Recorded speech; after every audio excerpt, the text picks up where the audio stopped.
જંત્રી અત્યારે બહુ આમ હોટ ટોપિક છે ડેવલપર્સ માટે અને પબ્લિક માટે.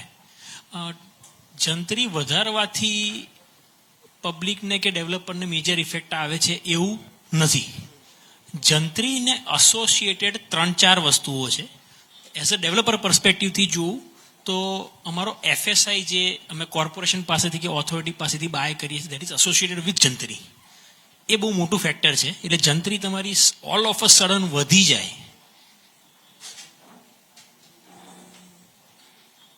જો જંત્રી ઓલ ઓફ અ સડન વધી જાય તો એ કેસમાં આપણી પડતર કિંમત ખૂબ જ વધી જાય છે અને obviously A value as a developer we are service providers, તો એ જે કોસ્ટિંગ વધે છે એ કોસ્ટિંગ ઇવેન્ચ્યુઅલી કસ્ટમર ઉપર જાય છે, એટલા માટે મકાન મોંઘું થાય છે.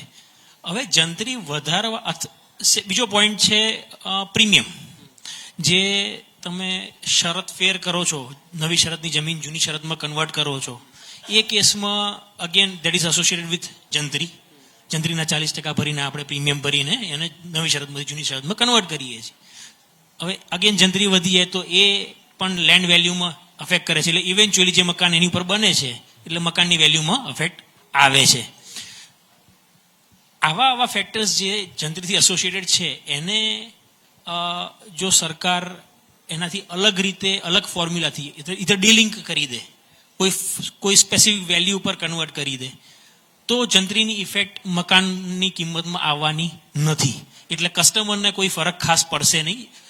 ઓનલી થિંગ ઇઝ કે ઉપરથી ટ્રાન્સપરન્સી વધશે. જંત્રી વધવાથી what is jantri? Jantri is a benchmark value for a specific area. એટલે હું કોઈ પણ જગ્યાએ પ્રોપર્ટી કે જમીન ખરીદું છું તો ત્યાં શું કિંમત હોવી જોઈએ એ જંત્રી ઓવરઓલ ડિફાઇન કરે છે. એ અલગ વસ્તુ છે કે અત્યારની આપણી જંત્રી એક્ઝેક્ટલી એને ડિફાઇન કરી શકે એવી પરિસ્થિતિમાં નથી, પણ જે સરકારે અત્યારે પ્રયત્ન કર્યો છે સાયન્ટિફિક રીતે જંત્રી વધારવાનો, એ સારો પ્રયત્ન છે અને એનાથી ટ્રાન્સપરન્સી પબ્લિકમાં આવશે.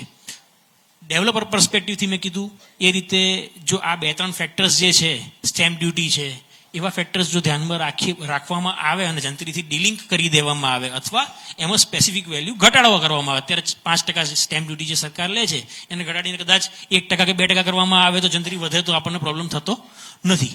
એટલે as a developer or as a service provider અમે જમીન ખરીદીએ, કન્સ્ટ્રક્શન મટીરિયલ ખરીદીએ, લેબર કરાવીએ અને મકાન બનાવીને વેચીએ. આ આખા પ્રોસેસમાં જંત્રીની ઇફેક્ટ બિલકુલ નહીં આવે જો if this 3-4 factors are taken care of.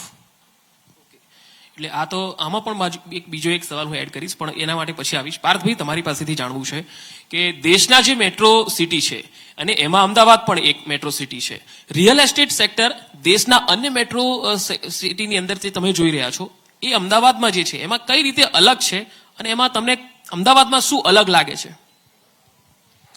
તો અત્યારે અમદાવાદની આપણે વાત કરીએ, આપણે જે 6 મેટ્રો સિટી છે ને બીજા બી અમુક સિટીઝ છે જેમ કે NCR, પુણે ને બેંગ્લોર ને બધા, તો એ ત્યાંના ડેવલપમેન્ટ કરતાં આપણું અહીંયાનું ડેવલપમેન્ટ બહુ ઓર્ગેનિક છે અને બહુ વેલ પ્લાન છે. સૌથી પહેલાં તો સારામાં સારી TP સ્કીમ આપણે ત્યાં છે, જેના કારણે થઈને આપણે જ્યારે બી નવા એરિયા ડેવલપ થાય છે ત્યારે એકદમ અહીંયા ઓર્ગેનાઇઝ, એકદમ વેલ, તમે ઇવન ગૂગલ મેપમાં બી જુઓ તો તમને દેખાઈ આવે કે પ્રોપરલી પ્લાન કરેલા છે. એક બીજી વસ્તુ કે ક્યાંય બી ફરો તો આપણે કદાચ અમદાવાદમાં હાઇટ નથી બિલ્ડિંગોની, બટ જે પહેલાં બી બનાવેલા બિલ્ડિંગની આર્કિટેક્ચર જે સ્કીમ હતી અને એને બિલ્ડિંગની ક્વોલિટી હતી એ આજની તારીખમાં બી બાકી બધી સિટી કરતાં વધારે સારી છે. જસ્ટ બિકોઝ આપણે ત્યાં ઇન્સ્ટિટ્યુશન બી સારી છે, જેમ કે સેપ છે, NID, માઇકા, ઘણી બધી ઇન્સ્ટિટ્યુશનના કારણે થઈને અમદાવાદ આર્કિટેક્ટનું હબ છે. એના કારણે થઈને સારા આર્કિટેક્ટ છે, સારા કન્સલ્ટન્ટ છે, જેના કારણે થઈને ઓછી કોસ્ટમાં સારામાં સારું ડેવલપમેન્ટ થઈ રહ્યું છે. બાકી જો હાઇટ છોડી દઈએ તો કદાચ એવું કહી શકાય કે બાકી બધી સિટીની કમ્પેરિઝનમાં અમદાવાદનું ડેવલપમેન્ટ ઘણું સારું છે. ઓકે, હિરેનભાઈ, આપ તો આર્કિટેક્ટ છો એટલે આપની પાસેથી એ જાણવું છે કે 2036ના, હમણાં થોડી વાર પહેલા જ થેનારસન સાહેબ પાસેથી ઓલિમ્પિકની વાત કરી હતી 2036 માટે, તમને શું લાગે છે આપણે એના માટે કેટલા તૈયાર છીએ? 200% સાહેબે કીધું પછી બીજું ક્યાં બોલવાની વાત છે. એટલે see the confident way of authority comes like that's 200%. That means we are ready. હવે એવું છે કે સરકારનું જવાબદારી એ નથી, એ આપણા બધાની છે. આપણે બિગેસ્ટ પ્રોબ્લેમ છે. તમે નિલેશભાઈને પૂછ્યું જંત્રી, તો જંત્રી ટકા ઓછા કરો. અરે ભાઈ, જ્યારે સરકાર અને હું એક છું એવું વિચારો તમે, સરકાર મારી પાર્ટનર છે. તમે માગો છો જો તમને દુબઈ બનાવું છું, તમારે સિંગાપોર બનાવો, તો પૈસા તો થશે જ ને. કેટલીક વખત ઉપરથી મોટા સાહેબ પાસેથી પૈસા માગીશું. That's not right way. So it's we are lucky કે we have some to mentor the well wisher at the centre. They keep feeding. આ આપણા છોકરાઓને બગાડવાની વાત છે. We have to prepare by our self. I mean પપ્પા પૈસા આપ્યા કરે અને પપ્પા પછી વાપર્યા કરે તો એનો રાઇટ યુઝ પણ ના થાય.